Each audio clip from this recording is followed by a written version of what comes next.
It's important to properly dispose of unwanted medication or sharps. MedProject offers free and convenient disposal options near you. To learn more, call 844-MED-PROJECT or visit medproject.org. Check out great deals throughout the store at Safeway. This week at Safeway, get mega packs of USDA Choice boneless beef chuck roast for $3.97 per pound with digital coupon, limit 2 packages. Plus, Hass avocados are 10 for $10 member price. And get Fuji apples for just 77 cents per pound with digital coupon. Also this week at Safeway, get selected varieties of Lucerne milk gallons for the member price of $3.99 each when you buy 2. Visit Safeway.com or head into your local store for more deals. Welcome to Pretty Lies and Alibis. Let's seek the truth and travel the long road to justice together. What you know, Alibiers, happy Thursday. Hope you're having a really good day. I've been glued to the coverage about Queen Elizabeth. I got my British shirt on from when I went to England. Oh man, I'm so sad, guys. Not to mention my coffee maker just died, so I'm having a moment. Got to go to Bed Bath & Beyond when I get done here and get another one because it wouldn't be pretty if I didn't. All right. So real quick, big thank you to Linda and Janice for the donations. Really appreciate your generosity. Song fact of the day. This is a song that I never get tired of hearing. So the song Total Eclipse of the Heart that was sung by Bonnie Tyler was not written by her. But the songwriter explained he wrote the song after watching a vampire movie from 1922. And he said the singer is on edge, at times lonely and nervous. She's terrified. She calls out for her lover, ready to join him in a forever that may be more metaphorical, because vampires are immortal. So when he comes for her, it's a total eclipse of the heart. Forever starts tonight. And then if you know the lyrics, once upon a time there was light in my life, but now there's only love in the dark. Mind blown. Never knew that until today. So there you go. All right. Last episode, we talked about just some interviews that some of the family members had given about this. Lori and Chad's attorney issued a statement saying they were just amazing people and all that stuff. So we're going to pick back up on December 23rd. Kay tells Fox 10 Phoenix, if I have a worst enemy, I would never wish this on them. I would never wish this on anybody. Lori just turned off. The person we knew just went away, and she did not want JJ anymore. They were just trying to tell her, God, please let her go to a fire station, a church, or something. We were just trying to tell her. Yeah, I can't imagine the panic. At this point, it's been months since they've seen him. The last FaceTime was brief, and yeah. So Christmas Eve, December 24th, Melaniece and Ian show up at Melanie's dad's house at 10:30 at night looking for her kids. She calls and asks to visit, saying she was 4 minutes away, but actually she was already sitting out front. And her dad thinks that she said that to see if the kids would be moved out of there when she arrived. And she also told her dad that she had Christmas presents for her kids. She didn't want to answer any questions about JJ and Tylee. And then when her dad asked who she thought took a shot at Brandon, she said, how do you know Brandon didn't shoot his own vehicle? How do you know one of his work buddies didn't shoot him? She also cried about the death of Alex to her dad and at the mention of Lori. Remember, we've said that she had this, felt abandoned or this codependency on Lori. So she's by herself up there in Rexburg with a husband she barely knows. She asked to go to the basement where her siblings were. And so she went down there for about 5 minutes and came back upstairs and left. And her dad thinks that she actually went down there to see if her kids were there.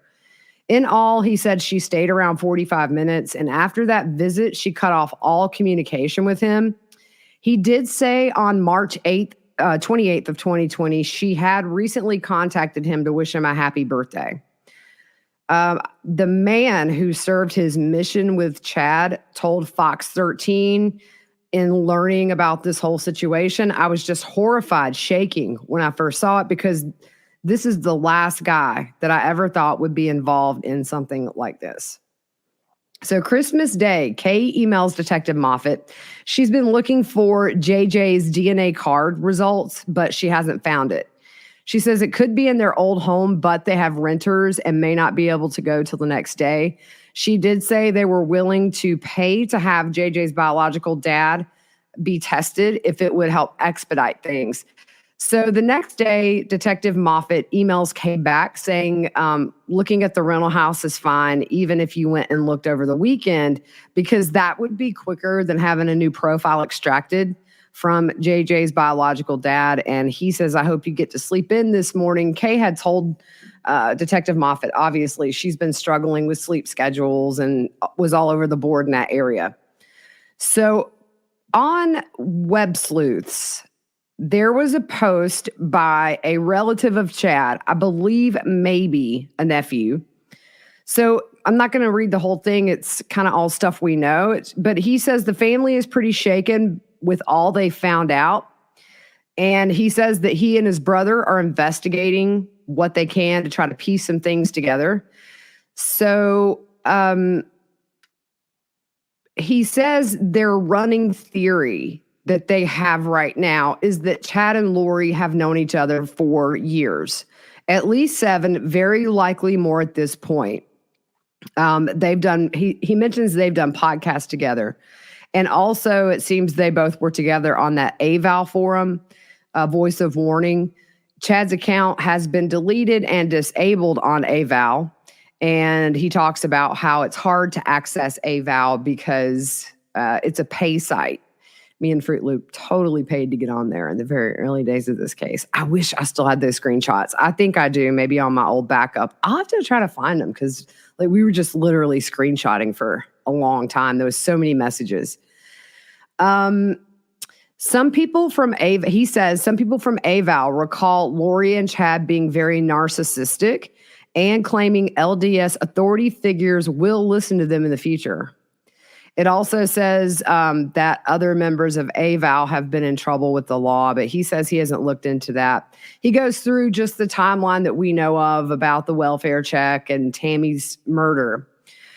It's really disturbing, and I do remember seeing this. AVAL members were taking screenshots of Kay and Larry and posts made by them, and were putting them inside that message board. There were some really nasty things that were said about Kay and Larry in there. The same day is when Gilbert investigators talked to Ian's sister Hannah. Remember, Melaniece and Ian spent Thanksgiving with her right before they went and got married. She said 2 weeks ago, Ian said Melaniece was told Al may have taken care of JJ and Tylee, but she didn't know what that meant. Also, if you remember, I think the last episode we talked about them finding some DNA in that Rogue that Colby had. She said it was possible it was Ian's kids, but she was unaware of any injuries those kids would have had that would have caused bleeding. So on December 26th, also, Lori and Chad both are named as persons of interest in JJ and Tylee's disappearance. And I remember when this happened, and I remember as January passed, it was like, when are they going to arrest them? Let's go. These kids are missing. What's going on? Finally, February we know, but seems like a really long, almost 2 months from the time this hit the news until we actually saw Lori get arrested. So also on this day, Kay and Larry go on the Gray Hughes podcast, which is a great podcast, by the way. Kay says she's never met Brandon in person, but he has become a part of their family now. She also mentions that JJ has ADHD as well as autism and takes his medications to sleep. She said if he doesn't have that medication, he only sleeps a few hours a night and he's a mess. Yeah, I've seen that. My little 8-year-old nephew, he can be a mess sometimes. Whew. But man, I love him so much. Autistic kids, they're the best. Once they got him on that medicine is when he really could slow down enough to get some good sleep, and it would keep him calm during the day as well. Medication for autism is very life-changing to a lot of times to parents and the kids. But I certainly have no opinion and have no right to an opinion of parents who don't medicate either. That's a personal choice. December 27th, Lori and Chad are seen under surveillance. I'm going to add this to the stream. This link for the pictures will be up in the description of the episode. There's a photo of what I believe are a few of Chad's kids. The bottom left picture to me, I don't know if that's one of Tammy and Chad's kids, but it's blurry. It's very bad. I know it's from a distance, but it's not clear. I should put it in my little app that clears it up. It looks like Tammy Daybell to me a little bit from a distance. Just I can't tell who these people are. I can see Chad. I can see Lori. But I don't know what Chad's kids look like enough to guess who's who. But if you remember the last episode, we did talk about some emails between investigators. Clearly, they were watching internet activity of Chad's kids or Chad, or they figured out that there was going to be some travel to Hawaii to visit Lori and Chad during the holidays. So I'm going to keep these pictures up just for a second while we keep going. Julie Rowe does an interview with Fox 13 Salt Lake City. She said Chad had told her angels had told him that he was going to lose Tammy.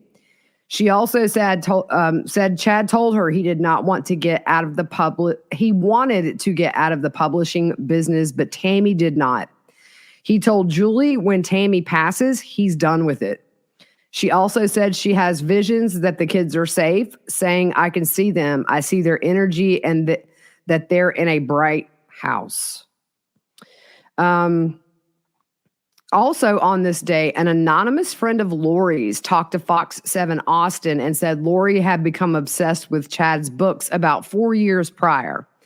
She says she can't wrap her head around what's happening and remembers Lori as an amazing mom who devoted herself to Tylee and JJ. She said she would fly her daughter's friend from Arizona to come see her just so she would have a better week. She's like mother of the year here. She was 100% into the end times, the end of the world. And she would tell me, no, you really got to start preparing for the end of the world. You got to start getting your stuff together.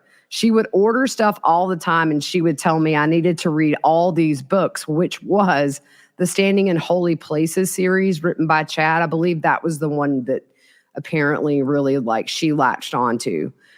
And those books are really, she got really obsessed and started buying me these books too. She must have gotten close to him from his books. Lori would say things to me like, I'm never going to get divorced again. I'm on my fourth husband. And then she would tell me, you got to get rid of your husband. We just go off and do our own thing. She also said Lori would say it's going to be the end of the world and we should all just drive off a cliff and kill us and our kids and die all at the same time. I do believe that's something that Joe Ryan's sister and Tylee's Aunt Annie had heard when she visited her at some point as well. So this wasn't the first person that she said that to. So on December 28th, April Raymond said Lori was last seen at an urgent care facility with Chad a week ago last Saturday. So I can't math. My brain goes, no. But I think December 28th would have been the date that she was referring to. She said this in January 7 of 2020 in an interview she did with, I believe, East Idaho News. Also on the 28th, Rexburg Police Captain Gary Hagan told East Idaho News, I don't think we're any closer than what we were 2 weeks ago. Time is always of the essence in any case, especially something like this. And he also kind of touched on whether or not this is over a child custody battle. He said, that's what they claim, but we have proved there is no active custody battle. December 30th, Rexburg PD and the FBI published their press release announcing that JJ and Tylee are missing and asked for the public's help. And it's an update on the missing children. And I'm going to read this now. The Rexburg Police Department and the Madison County, Idaho Prosecutor's Office want to thank everyone who has worked with us to find Joshua Vallow and Tylee Ryan since our press release on December 20th. The search for Joshua and Tylee is ongoing. We appreciate everyone who has brought attention to this situation by sharing information with our offices and on social media. We're very grateful for the help of the FBI and their resources. Finally, we are grateful for all the media outlets who have shared press releases and stories relating to these missing children. We continue to welcome any information regarding these children's whereabouts from informed citizens, investigative journalism, or any other source. Since we first received a missing child report on November 26th, our number one priority has been finding Joshua and Tylee. We've taken every step available to us, including executing multiple search warrants, interviewing multiple sources, and running down every lead we found. We strongly believe that Joshua and Tylee's lives are in danger. We are aware in the weeks after Tammy Daybell's death, Lori and Chad told witnesses that Lori's daughter had died a year before the death of her father, which is untrue. Around that same time, Chad told another witness that Lori had no minor children. Many people have inquired as to why we have not filed charges yet in this case. Our primary concern at this point is simply locating Joshua and Tylee, and charging decisions will be made in due course based upon the evidence available. If we find that harm was done to these children within our jurisdiction, we will prosecute whoever caused the harm. As stated in our previous press release, Lori Vallow Daybell, the adopted mother of Joshua and biological mother of Tylee, has completely refused to assist this investigation. We know that the children are not with Lori and Chad Daybell, and we also have information indicating that Lori knows either the location of the children or what has happened to them. So that's curious. If you remember, I believe it was early December, we pointed out, and we don't know for sure this is who, but Ian and his ex-wife were interviewed up in Idaho, and in the notes, it said that a person that was close to these people said that the children were dead at the hands of one of the parties involved. So I kind of think maybe that's where this statement came from. Despite having this knowledge, she has refused to work with law enforcement to help us resolve this matter. It's astonishing that rather than work with law enforcement to help us locate her own children, Lori Vallow has chosen instead to leave the state with her new husband. We publicly call on Lori Vallow Daybell and Chad Daybell to do the right thing and come forward with the information they have about the location and welfare of Joshua and Tylee. This entire investigation could have been avoided if Lori and Chad had simply been honest with law enforcement. We further continue to ask that anyone with any information regarding the location or welfare of Joshua and Tylee share that information with law enforcement. And so one thing, too, that I want to say is one of the reasons that I am going through these press releases is just to keep the timeline current. I know this is kind of old news, and in retrospect, we know what happened, but I really want this to be a place where, I can refer to 5 years down the road if I'm thinking about this case and kind of get that timeline. So I'm including as much interviews and things like that as I can, because it's also important, I think, to know what everybody was thinking at the time. This is December. The kids' bodies weren't found until June of 2020. There was a long way to go in this case. And as we know, at this point, less than 2 months, Lori would be arrested. But yeah. So also on this day, Julie Clement says she spoke to Chad and Lori, but would not give their phone numbers to authorities. December 31st, there is an additional search warrant that was drafted for Chad's F-150. And we're going to stop real quick and do our next to the last word from our sponsor of the week, BetterHelp. So when we can't figure out why our TV is on the blink or the washer sounds like it's a helicopter, what do? If our car is making a funny noise, most of the time we take it to a professional and let them figure it out. And, we try to find our own solutions, but if you've ever done anything like that, it's super frustrating. I tried to take apart my carpet shampooer the other day, and I just went and bought another one. I couldn't get it back together, couldn't figure it out. So when our solutions don't work, we need to give in and call for help. We need to treat our brains as kindly as we treat our bodies or our TVs or anything that's valuable to us when it starts acting up. So sometimes we need a professional to help us problem solve. Problem solving can be easy when you're helping other people, because you're neutral. You're on the outside. You can look at it without as much emotion attached. But sometimes if you're like me, when it comes to problem solving in your own life, whether it's big or little, with everything you have going on in your life, it's just too much. You can't do it. You can't find a solution that works. And half the time we're problem solving for kids, parents, friends, everybody else. So what do? Well, maybe you get therapy. And what can you get from trying therapy? Well, you can unload your stress. You can have some emotional healing. You can get help with anxiety and depression, coping strategies, and all kinds of other ways to make your mental life better.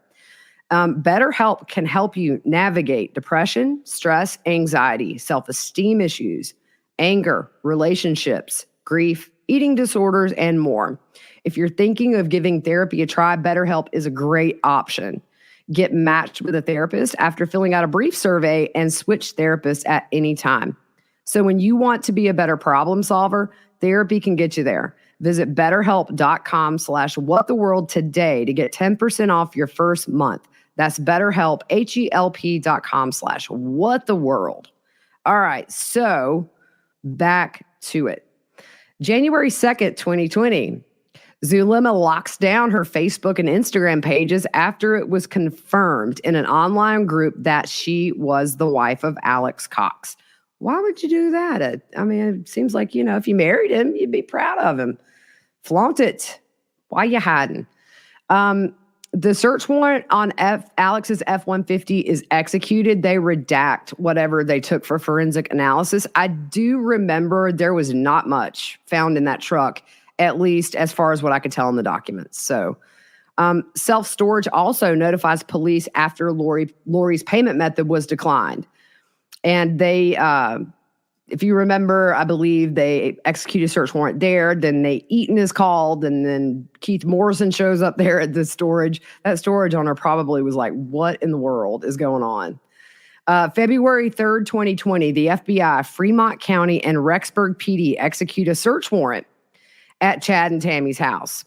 They use metal detectors all around the house. 43 items of interest are taken, including electronic devices, journals, medications, papers, and other things. Sheriff Humphreys said the search was primarily related to Tammy, and when they were finished in there, they released it back to Chad's children. And I did have a photo, but I don't think I uploaded it in here. My bad. But, it's always really weird to me to see that the pictures, because knowing what we know now, you see them in the side yard. They're within eye shot of where these kids are buried. And same thing also, I believe, with Kay and Larry. It's they rode by there or something. And yeah, it's just so strange. Also on this day, Colby goes on Good Morning America and says he has no idea where JJ and Tylee are. The FBI confirms they're assisting in the search for the kids, and spokesperson Sandra Barker said, "We were contacted by Rexburg police on November 27th. I won't get into details, but we're offering investigative, forensic, and technical assistance in Idaho and Utah. Today, members of our evidence response team are in Rexburg assisting with evidence collection. Our victim specialist has also been made available to the families of Joshua Vallow and Tylee Ryan." Same day, Fox 13 Salt Lake City interviewed Sheriff Lynn Humphreys, who says they believe the death of Tammy is related to the kids. He says there are two pieces of this, and how they're related, we're not quite sure. We do believe they are related. Chad and Lori refused to speak to law enforcement and have left the state. He said a lawyer reached out to them saying he was the point of contact for the couple. Remember in the last episode, we had that. He was a loving husband. She was a doting mom or whatever. We do think they left Idaho, but that's all. That's about all. So I don't think at this point, Lori and Chad were in Hawaii. I'm sorry. January 4th, Kay emails Detective Moffat that they found Bailey, JJ's service dog that Lori so cruelly took from him. They said he was rehomed with a special needs boy and he's doing great. And Kay and Larry said they're relieved that Bailey is in a good place. Bless it. January 5th, Colby uploads a YouTube video asking his mom to do the right thing, saying that she has the power to end all of this. And he asked her to let him FaceTime Tylee and JJ so he can see for himself that they're okay. Also on this day, Kay and Larry fly to Rexburg to meet with Rexburg PD and the FBI to discuss Tylee and JJ. Kay said she loved Lori like she was a sister, but thought Lori was cheating on Charles with Chad because of the emails they had exchanged. And she told East Idaho News, "I don't have any expectations. I've never done this before. I have no idea. I just feel like I need to be in Idaho. I'd love Chad and Lori to be arrested. Have her in one room and Chad in the other? Absolutely." Charles told me he had recordings of her. He said, "Nobody will believe me." And he recorded her one night. Even though it's deleted, nothing is ever deleted electronically or whatever. However that is, for her to say she's a translated being and she's reincarnated, that is scary. Yes, it is. Also, on January 6th, Kay and Larry have an interview with Rexburg PD, and they give a lot of background information that needed to be followed up in Arizona. And a lot of that was redacted in the report, so maybe at trial that stuff will come out. They also, on January the 6th, serve a search warrant on JJ's school in Arizona. The same day, Sheriff Lynn Humphreys told East Idaho News, "When talking about Tammy, we're looking for poison, but we're just having to wait for lab results. You could say we're sort of in a holding pattern right now. From an investigation point of view, this is a disaster. There are multiple agencies involved, us, Rexburg Police, the FBI, as well as police departments in Arizona. There are people who have died strangely in several places, and 2 kids that we have absolutely no idea where they are. Add to that, the mother is known to have told family members that her daughter died a year ago, which we know is not true. And then she claimed that the 17-year-old had run off with the 7-year-old and didn't say anything to authorities. What kind of parent doesn't help try to find their own kids when they're missing?" Humphreys believes that Chad and Lori have left Idaho but are still in the United States. Just got an alert. Queen Elizabeth has died. Oh my gosh. I'm so sad. Dang. So we'll keep going. Tylee's friend from Arizona shares with the Post-Register that the last text she got from Tylee's phone on October 25th was at 11:14 a.m. And the friend wasn't sure if Tylee sent the text. We know now she did not. She had texted Tylee on October 19th to say she missed her and had been thinking about her. 6 days later, she got a reply. "Hi, miss you guys too. Love ya." And it's Luvya. The friend said the text sounded nothing like Tylee. She spelled out her words for the most part. Plus, she would have texted more if I reached out. And when she lived here, she responded immediately. And when she moved, it slowly decreased in response time. The friend said that Tylee had originally planned to stay in Arizona, but decided to go to Idaho for JJ's sake. Tylee never mentioned her mother's religious beliefs to her. And Tylee had said they were moving to Idaho because Lori had gotten a job. Interesting, she never told her friend she was going to BYU. Apparently that was false, like she said. The same day, Charles's divorce attorney releases a statement, and it says his name is Stephen Ellsworth, I believe. Let me see who signed it. Yes, Stephen Ellsworth. It says the statement is made in response to the various news articles and reports regarding filings made in the Charles Vallow and Lori Vallow dissolution of marriage case. In early 2019, Charles retained our firm to initiate divorce proceedings on his behalf against his wife, Lori Vallow. During our representation, Charles expressed a genuine fear for his life and, under our advice, obtained an order of protection against Lori Vallow. We are saddened to learn of his subsequent death at the hands of Lori's brother, Alex Cox. During our time representing him, it was clear Charles loved his children, including Tylee and JJ, very much. His main concern throughout the case was ensuring JJ was safe, cared for, and that JJ's routine was consistent due to his special needs. Charles shared some of the same concern for Tylee, but Tylee was from a previous marriage and not a party to the dissolution matter. We hope that the focus of this tragedy is placed on locating the whereabouts and well-being of Tylee and JJ. And that's signed Stephen Ellsworth and F. Taylor Larson. So we're going to finish up here soon. January 7th was Melaniece's court date for trespassing at her in-laws' house. Also, Kay and Larry have a press conference and offer a $20,000 reward for information in the case. Kay says JJ loves to swim. He's hardly afraid of anything in life. Tylee's a typical teenage girl who graduated early from high school and has a close group of friends. Kay and Larry spoke with JJ several times a week, and often those conversations were short, but it wasn't unusual for JJ to call his grandparents back several times in the same day.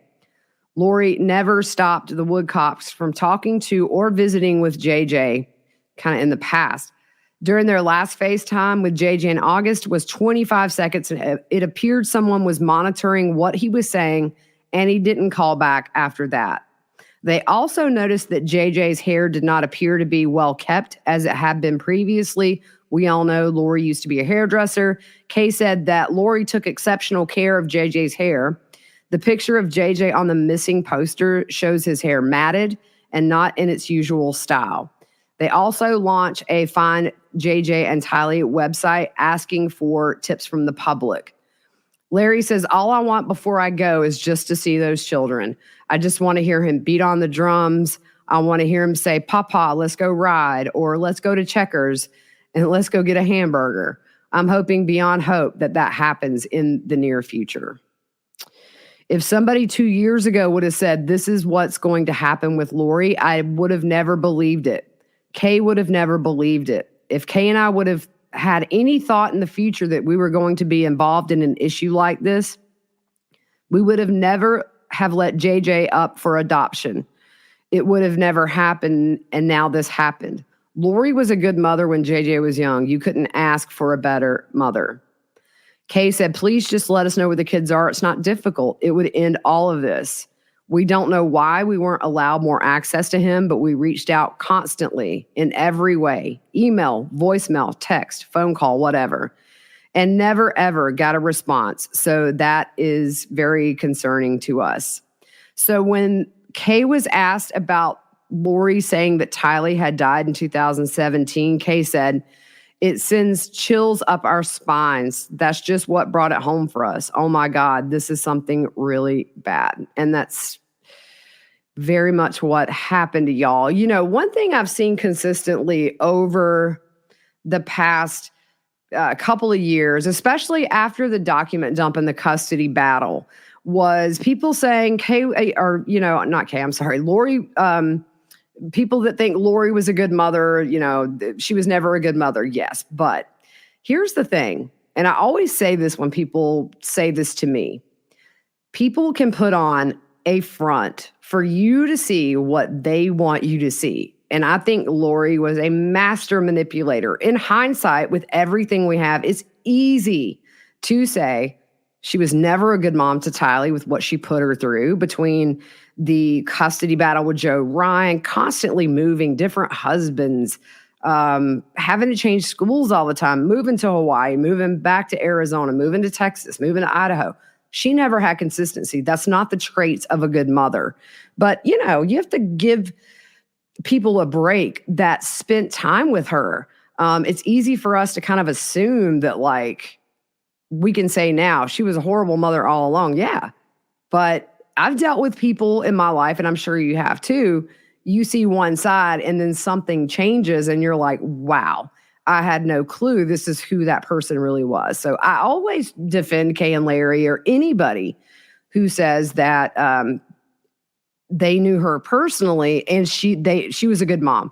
You can give that, image all day, every day if you're good enough. And then you find out people's true colors and it's not what it was.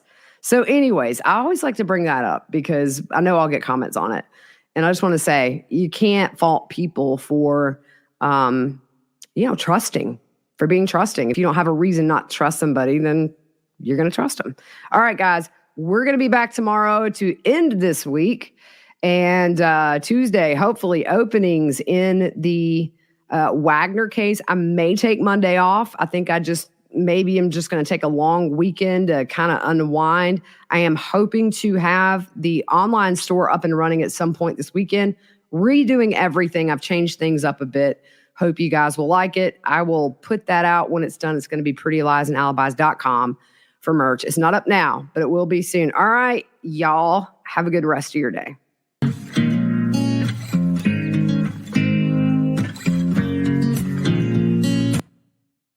Why don't more infant formula companies use organic, grass-fed whole milk instead of skim? Why don't more infant formula companies use the latest breast milk science? Why don't more infant formula companies run their own clinical trials? Why don't more infant formula companies use more of the proteins found in breast milk? Why don't more infant formula companies have their own factories instead of outsourcing their manufacturing? We wondered the same thing. So we made ByHeart, an infant formula company on a mission to get a lot closer to the most superfood on the planet, breast milk. Our patented protein blend has more of the important and most abundant proteins actually found in breast milk. We're the first and only US-made formula to use organic, grass-fed whole milk, not skim.